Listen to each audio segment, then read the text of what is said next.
All right, welcome back, ladies and gentlemen, to the Chupacabra Tutorials channel. I'm your host, Larry, and today we're going to show you how to give yourself a little boost in FPS performance using the Nvidia app, provided you have an Nvidia graphics card. If not, we're going to have to explore some other ways to optimize your system using MSI Afterburner for things like AMD graphics cards, or if you just don't like the Nvidia app or it doesn't work very well for you.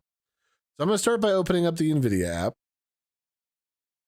If you are unfamiliar with what the Nvidia app is, it's just a tool that lets you tweak the settings of your Nvidia graphics card without having to dig through a less user-friendly interface like just the basic Nvidia settings panel. So from here, we're going to go to our system page. It's over here in the left-hand sidebar.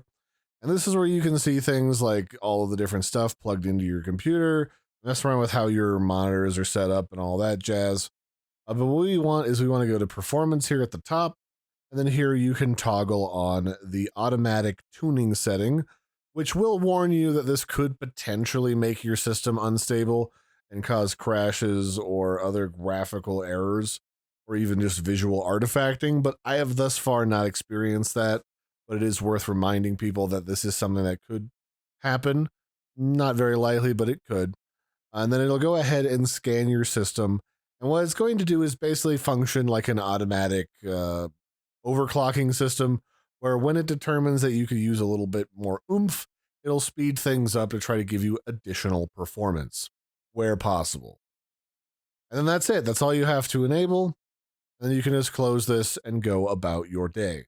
Now, if for whatever reason you're experiencing some graphical hiccups, games are crashing more, or a new game that you just bought is crashing and you're not sure why, you may want to go back inside of here and you can just toggle the automatic tuning off at pretty much any time.